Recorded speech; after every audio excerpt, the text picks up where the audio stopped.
Sahkah kalau puasa sunnah mengaji tanpa izin suami?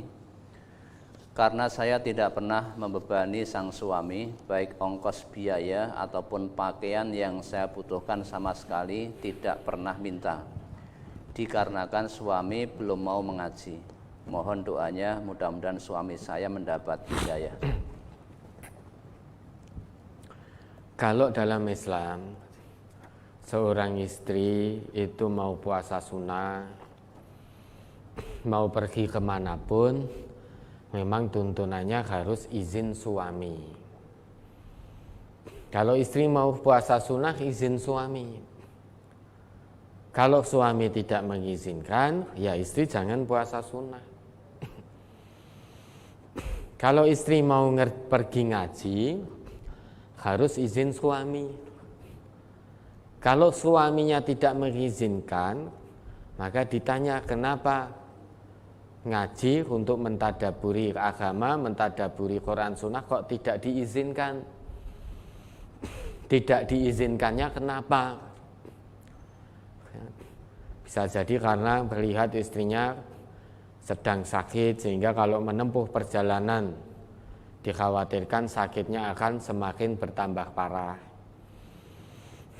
Namun kalau tidak mengizinkannya karena nanti setelah ngaji istrinya paham agama kemudian mengamalkan Quran dan Sunnah sebagaimana mestinya, sehingga suami khawatir nanti amalan istri beda dengan tetangga kanan kirinya sehingga suami takut menanggung malu, ya tidak usah ditaati.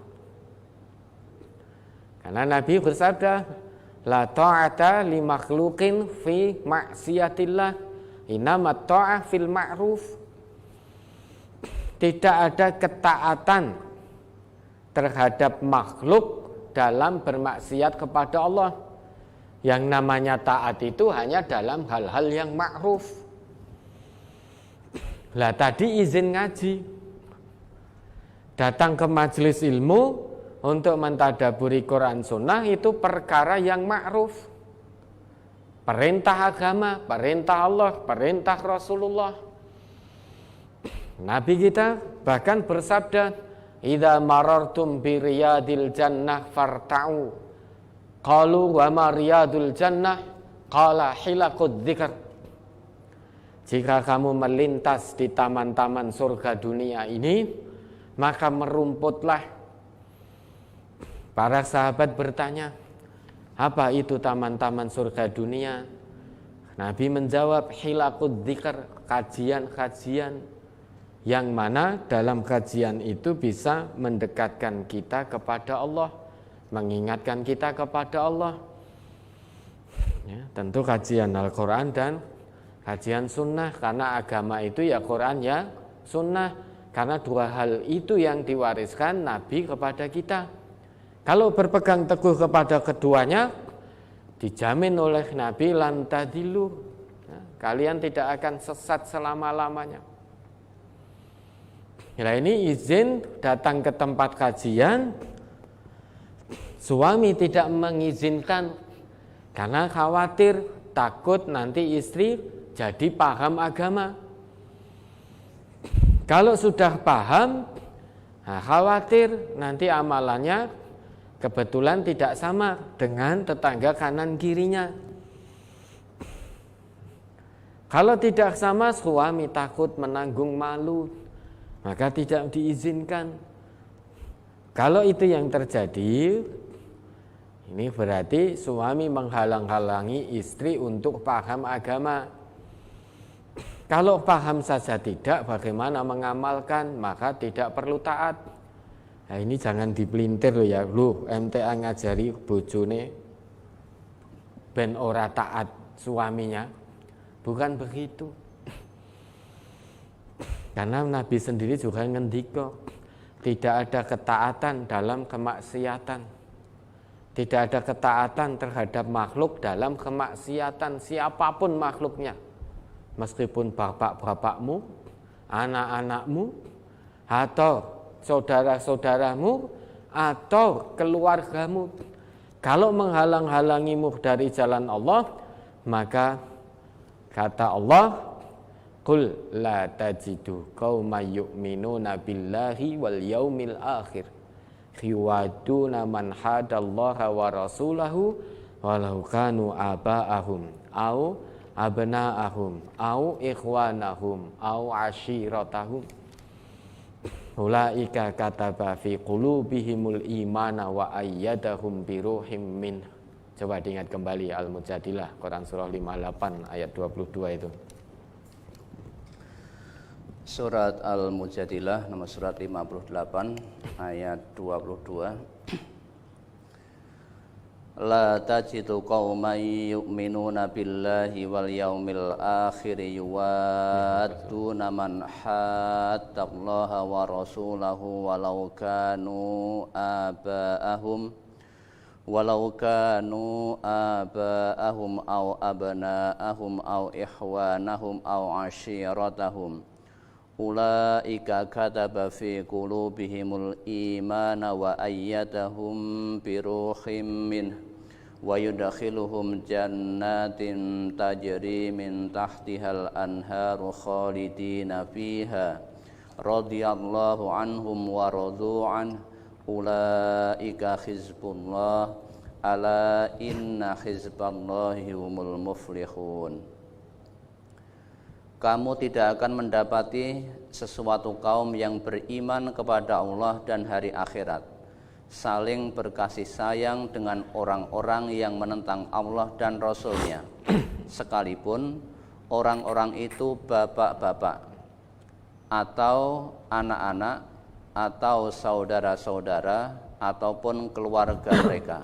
Ya tak? Qul la tajidu qauman yu'minuna billahi wal yaumil akhir. Kamu, yaitu Muhammad, tidak akan mendapati orang yang beriman kepada Allah dan hari akhir itu yuwaduna, saling berkasih sayang. Kepada siapa? Man hadallahu wa rasulah. Pada orang yang senantiasa menentang Allah dan Rasul-Nya. Nah, tadi suami menghalang-halangi istri untuk datang ke majelis ilmu, di mana di situ dikaji Quran dan Sunnah. Karena khawatir kalau istrinya datang kemudian paham bahaya ini. Bisa-bisa nanti berubah. Amalannya tidak seperti tetangga kanan kiri. Kalau sudah begitu nanti keluargaku dikucilkan. Nah, sehingga lebih takut kepada manusia. Lebih takut dikucilkan masyarakatnya daripada dibenci oleh Allah. Maka orang yang betul beriman kepada Allah dan hari akhir, dia tidak akan taat pada satu makhluk pun yang menghalangi dirinya dari jalan Allah, menghalang-halangi dirinya untuk mendekat, untuk taat, untuk interaksi dekat dengan Al-Quran dan Sunnah. Maka dia tidak akan mentaati. Meskipun laukanu aba'ahum, meskipun mereka itu yang menentang Allah dan Rasul itu adalah bapak-bapak mereka. Ya. Au abna'ahum, atau anak-anak mereka. Au ikhwanahum, atau saudara-saudara mereka. Au ashiratahum, atau keluarga mereka. Meskipun itu keluarga kita, keluarga yang sangat-sangat kita cintai, namun kalau kemudian berlaku menentang kita karena kita mau ngaji dan mengamalkan hasil ngaji, kata Allah, la tajidu qauman yu'minuna billahi wal yaumil akhir yuwaduna man hadallahu wa rasulahu. Kata Nabi kita, la ta'ata fi makhluqin li makhluqin fi maksiatillah, tidak ada ketaatan pada makhluk dalam bermaksiat kepada Allah. Innamat ta'ah fil ma'ruf, karena sesungguhnya ketaatan itu hanya dalam hal-hal yang ma'ruf. Lah kalau kita apapun yang terjadi kita tetap memilih Allah, maka kata Allah, ulaika kataba fi qulubihimul iman, berarti kita lebih memilih keimanan daripada keluarga. Karena keluarga itu akan kita tinggalkan, cepat atau lambat, namun pasti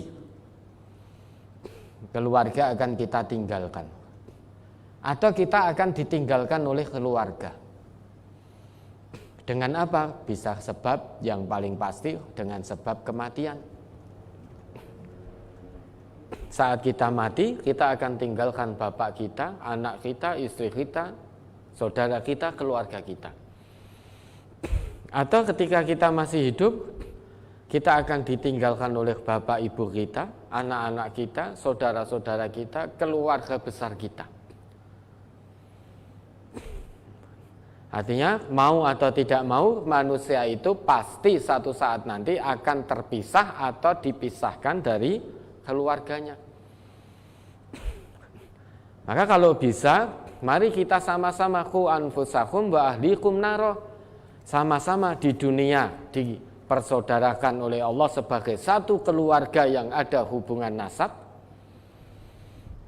Di akhirat dipertemukan kembali oleh Allah satu keluarga besar berada dalam surganya Allah. Maka mari kita sama-sama mengusahakan ke arah sana. Namun kalau ternyata ada anggota keluarga yang menentang kita karena kita mengamalkan perintah Allah dan Rasulnya secara totalitas, maka jangan ngeboti keluarga, siapapun keluarga itu. Pilihlah keimanan. Mengapa? Karena Allah yang telah menancapkan, menetapkan keimanan itu dalam hati kita. Sehingga yang muncul adalah dorongan keimanan, lebih milih Allah. Ulaika kataba fi qulubihimul imana wa ayyadahum biruhim min. Karena dengan kita memilih keimanan, berarti kecintaan kita kepada Allah melebihi kecintaan kita terhadap keluarga kita, lebih-lebih keluarga yang menentang Allah dan Rasulnya. Kalau kita milih keimanan, janji Allah akan turunkan pertolongan. Wa ayyadahum biruhim min, turunkan ketenangan dalam hati kita. Sekalipun banyak manusia yang tidak suka, namun hati kita tetap tenang.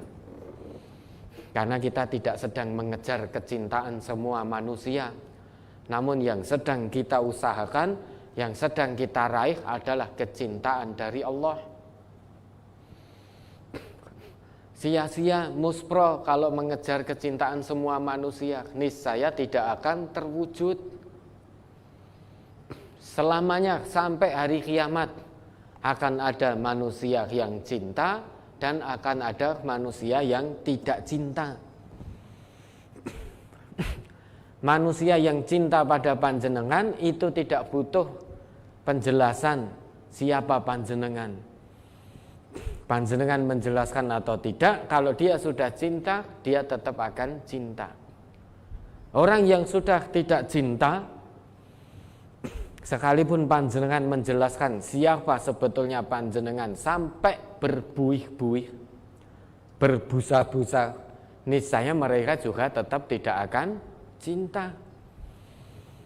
Sehingga orang yang cinta kepada panjenengan tidak butuh penjelasan siapa panjenengan. Orang yang tidak cinta juga tidak butuh penjelasan siapa panjenengan. Karena orang yang cinta, panjenengan jelaskan atau tidak tetap akan cinta.